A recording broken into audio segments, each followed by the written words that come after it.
our channel. So today is actually going to be a little different. It is going to be my first story time. First off, I would like to mention that I was a college student, and so I'm still pretty fresh out of high school. I was a freshman in college, and I was basically like desperate for a job that paid really well because me and my husband, who was my fiance at the time, desperately wanted to move out of my in-laws' house and move into an apartment of our own. So he already had, you know, like a pretty good paying job, but I wanted to do my part. I was tired of working retail because I worked retail. I'm not gonna say the store, but they treated me really bad. Basically my whole check ended up going to transportation getting to the job. So let me tell you this, I only made, with taxes already taken off, my check came to $100.23 every 2 weeks, and that wasn't much. I mean, it's not a lot. It's not a lot in general, but when you're spending, let's see. So I lived in San Francisco and I worked in South San Francisco. So that's about a 15 to 25 minute drive depending on traffic. So I spent on fare about, let's see. So I took Uber or Lyft. So I spent about like $15-20 getting there to work, and then about another 10 to 15 getting off of work because I left pretty late at night, so fare tended to go up and down. So it's about $25 to $30 a day. So that's a lot of money in a day, right? Might I add, me and my husband at the time did not have our own car. We were using my mother-in-law's car, but you know, she would have to use it to go to work, or you know, it's her car. So it would always be kind of a pain in the butt to ask for a car, and it was a lot. So yeah, I would have to waste all my money going there. So in the end, basically it wasn't worth it, right? Yeah. Okay, so I knew this girl from middle school, right? And she said, oh, I have this amazing job opportunity, right? And I was like, oh, cool, you know, she's a mom. You know, like she's doing really good. She got her own house, like she's making pretty good money. You know, she can provide for her 2-year-old, who was 2 at the time. So I was like, oh yeah, cool. I want to know what this job opportunity is because I'm trying to get my bank, right? Okay, so I hit this girl up and she's like, oh yeah, hey girl, long time no talk, how you been? You know, small talk, whatever. Okay, so everything was cool. And then she was like, oh yeah, I got this job opportunity out here in Mill Valley, right? Which is from San Francisco. It's about like an hour-ish drive with traffic. Don't remember how long it took, but it was a pretty lengthy drive. So I was like, oh yeah, that's cool, but I don't have a car. She was like, oh yeah, we can carpool. I'm like, okay, even better. So the job seemed like almost too perfect, right? Nope. Wrong, and you'll see why. So she was like, yeah, we can carpool. I can pick you up because I live in the city too. It'll be perfect. I'm like, oh yeah, awesome. Okay, so she sets up an interview for me with her boss, and I'm like, oh yeah, and I was super excited because she told me like she makes $5,000 to $7,000 a month. $5,000 to $7,000 a month. I mean, who wouldn't take a job opportunity like that, right? Okay, so I was like, yeah, of course I'm gonna take this job. So she set up the interview. My husband borrowed his mom's car. We go ahead and drove down to Mill Valley. So I got there and I was like, so I had called the girl and I was like, hey, I'm here. She's like, oh yeah, cool. This is how you get in the building, blah, blah, blah. So-and-so is gonna come get you inside the building. And this guy was her manager. Okay, so pretty legit looking building, like it's nice. It's like in one of those like areas where it's just all work buildings. Like I don't know if you guys are familiar with like downtown San Francisco. It's nothing but buildings, and they're all like professional buildings for the most part. So it looks like that, but a little nicer. So I was like, yeah, this is pretty legit. I'm like, cool, okay, I'm gonna get this job, right? So again, let me add, I was young, naive, and kind of stupid, pretty desperate for a job with, you know, good pay. So he brings me in. Let's just say that his name is Miguel. Okay. His name's Miguel. And Miguel comes and opens the door for me. He's like, oh yeah, hi, nice to meet you. I'm Miguel. I'm like, oh yeah, cool, I'm Candace. Nice to meet you. So we walk through the building, go up the elevator, and he opens the door. He's like, oh yeah, this office is ours. Okay, pretty legit. There was like people with headsets talking on the phone, talking about insurance plans and like how to help people with retirement and medical insurance and this and that, just like a bunch of different type of insurance like car insurance, you know, medical, things like that. So I was like, oh yeah, this is pretty legit. They had people in the waiting rooms, you know, like clientele, kind of feeling like this was kind of staged just because they knew I was coming in for an interview, but who knows. So they had clientele waiting in the waiting room. So he was like, yeah, just have a seat here. I'm gonna go prep my office and then we can go ahead and have a chit chat. Okay, so I'm here waiting, 15-20 minutes passed. Then Miguel finally comes out of his office and comes to get me. And he's like, oh yeah, have a seat. We talk.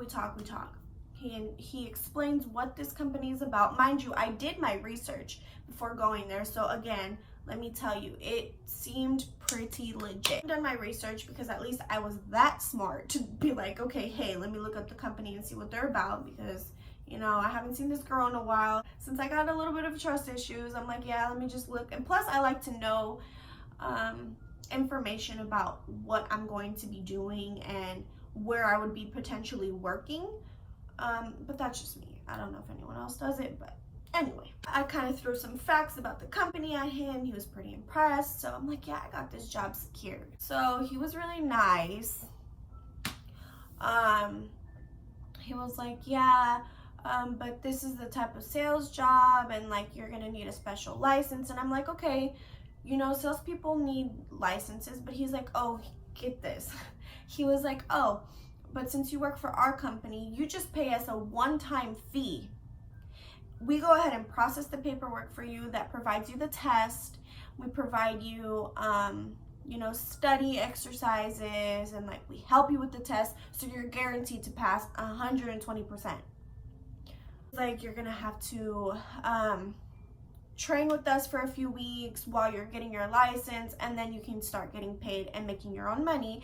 And then you would have your own little cubicle, and like you can even have work from home opportunities, and we're flexible with hours, and we help with tuition costs, which is all things a college student wants to hear, right? Me being young and naive, again, like I said, I'm like, yeah, that's awesome. Like, yeah, sign me up. I'm all for it. So I call my husband, who's waiting out in the parking lot for me in the car, and I was like, hey, I need my debit card.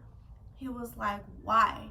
I was like, because they're gonna charge me $100 fee so I can get my license so I can start selling.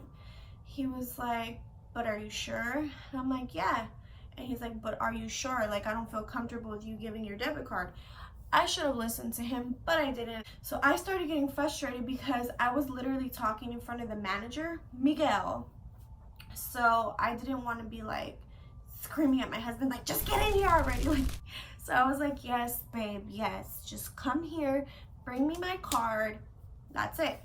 But I had made it very clear with Miguel. I was like, okay, so I didn't get paid yet, right?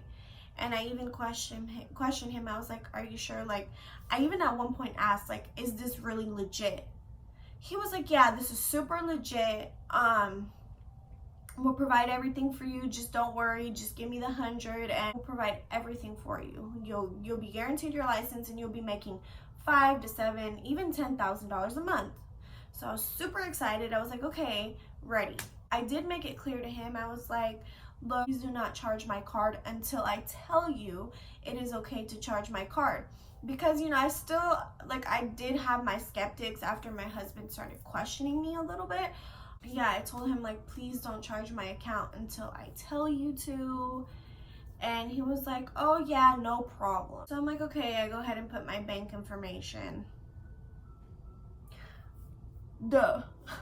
I go ahead and put my bank information, and he was like, okay, just go ahead and sign some paperwork, because I was already hired on spot. I'm like, oh cool, like, you know, I got a new job. So after I got out of the interview, I felt pretty confident, but then I was also kind of skeptical, feeling a little like anxious about it, and I didn't really trust it, but I didn't know what to do at that point because I already had signed the papers. And my husband was like, no, okay, maybe it should be okay, but if not, I kind of told you so, you know. But I was like, okay, yeah, like, I felt really bad, and so I was kind of doubting it. So I called my dad, and I forgot the specific name of the position, but it was basically just like to sell insurance. So I called my dad and I told him about the opportunity, and he was like, oh, yeah, I don't know, like, sometimes they can be like pretty big scammers in that field, but then sometimes, you know, it's a legit job, so you're kind of on like a seesaw here. So I, you know, like, tell me something I don't know.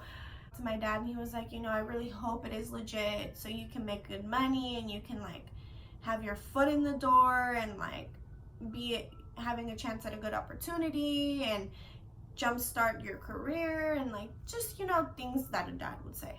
So after speaking with him, I felt pretty okay. Like, I started feeling a little more confident about my decision. So let's fast forward. Come Monday morning, I received a notification on my phone saying, hey, you got a low balance on your bank account. Okay, that's really weird. I only ate out twice this week, and it was fast food, so it's nothing too crazy expensive, you know. So I was like, that's pretty weird. So I go and check my bank account, and it said minus $100 that they already had taken out. And then it said like $300 pending. Mind you, I don't think you could go to Mickey D's, okay? You can't go to no McDonald's, you can't go to no Burger King, you can't go to no Taco Bell and spend $300. Like, I'm personally not gonna order the whole menu. They already had charged $100 on my account, right? And it said from like, mind you, it said like some other type of company, or like, I don't remember what it said, but it wasn't the company that I had thought I interviewed at, you know? So I was like, what? And I had thought, I was like, wait, it could be them, because, you know, they said it was $100. So I just put two and two together. I'm like, okay, yeah, it's them. So I tried calling this dude right after I see my bank account, and no answer. So I tried calling the girl I went to school with, in middle school with, no answer. So I hit her up on Instagram, I hit her up on Facebook Messenger. I'm like, hey, yo, like, what? I told Miguel I wasn't too sure about the opportunity, so I told him like I couldn't afford it and I didn't want to be charged until Friday, but y'all apparently didn't listen and went and charged my account anyway. She did not answer me. So I tried calling Miguel again later that day, still no answer. Okay, so I gave him a 2-3 day break. Then I go ahead and tried emailing Miguel, and I tried calling his office that same day, still no answer. I tried hitting up, let's give this girl named Sasha. So I hit up Sasha, still no answer. So I'm like, this is very weird. But this is what got their attention. I was like, okay, y'all are not answering me. Basically stole money from me because I told y'all not to charge my account. I tried calling the bank and having them take it off, but they said that there was nothing they could do since it's already been officially charged. They could reverse the $300 pending. They went and did that. They did a thorough investigation. That got reversed. But the $100, there was nothing I can do about it. On the banks, I would have to go ahead and call the person who took the money from me. And I was like, but what happens if I can't reach them? And she was like, I mean, we can always do an investigation and like see like the root of the problem and like where it came from. I was like, okay, yeah, cool, let's do that. I don't know if this was immature of me, but this is how my young mind thought. I was like, okay, so the only way I'm gonna get their attention is if I message and kind of threaten them, saying like, I'm going to sue you if you don't refund me my money, or, you know, like shred my files, and I'm gonna come down there and I'm gonna make sure like you guys don't have my bank account to charge me any further. And they called me and they were like, so Miguel was cussing at me. He called me cussing at me saying, hey, yo, what the F? Like, we were just effing trying to give you a job.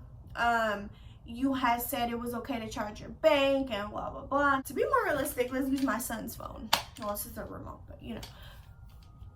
And I was like, I was over here screaming on the phone. I was like, I did not authorize you to take my money until I told you that I was not authorizing you to take my money from my account until I had told you that I was getting paid, right? He was like, but that's not what you had said. I was like, that is exactly what I had said. And he was just like, we were just like going back and forth. And then eventually he was like, still cussing at me like, oh, you ain't gonna effing give us a lawsuit and blah, blah, blah. And I was like, watch me. Just watch me. My husband was in the car. I was heading to work. My friend at the time was also in the car, and she was just looking at me like, yo, like, that's crazy, right? So I was pretty like mad and upset and hurt. Like, ultimately I felt kind of betrayed because of the fact that like I thought I knew Sasha, because we were kind of cool. Like, I mean, we weren't best buds, but you know, we exchanged a few words here and there in middle school. Like, we got along. So I felt kind of betrayed on that part. And I was just like, you know, I really started thinking like, so how do you legit make money off of people? But then I'm like, hey, ding, they make money off of scamming people. But ultimately, like I said, like I felt disrespected, and like the fact that Miguel like came cussing at me on the phone because I threatened them with a lawsuit after not being able to contact them for a week and a half was pretty crazy. Because yeah, I had been trying to call them for a week and a half consistently. There was only like a 2-3 day period where I gave them a break, and you know, was like trying to like give them a grace period basically. But yeah, for a whole week and a half and no answer. So I mean, I did what I had to do. The bank could not, for whatever reason, like they went through with the thorough investigation, could not for whatever reason find and trace back the company that had charged me. Come to find out that this girl posted that she was looking for a job. This girl Sasha had posted that she was looking for a new job about 2 weeks later. So I guess they had shut down the operation, and like they had stopped scamming, or they're probably still scamming to this day, but they just probably figured out a new system.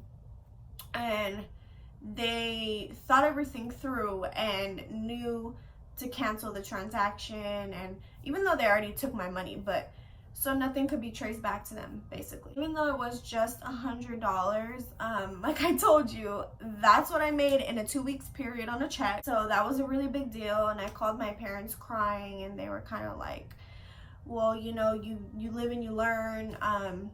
Don't fall for it again, even though it seems legit. Like, don't ever give your bank information out, which is pretty standard. I should have known. Like I said, like I kind of had my skeptics, but I was very desperate, and I was very young and very stupid. I hope y'all learned a lesson from me. There's 2 things you should never give out: is your social in full, unless you're like really, really employed with the company and know why they need your social. And 2, your bank account information. 2, your bank account information you should never give out, ever, ever, ever, ever, unless you're doing like direct deposit with your job. That's different. They give you a legit form, and like that's just your routing number. It's not like your legit card info, front and back of your card information. So that's okay. As long as you trust your job, then it's fine. But don't do what I did. It's not worth it. If it seems too good to be true, I'm not saying that it probably isn't, But just do your research and make sure it's legit. Make sure that they have reviews and that this company has a reputation and like it's been around for a while, you know, just like basic standard things. Just make sure it's legit. Please make sure it's legit so you don't get scammed like me. Don't fall for anything. Hope y'all enjoyed this little story time. Comment down below if you'd like more story times. Don't forget to hit that post bell for notifications, and we'll see you back next time. Bye.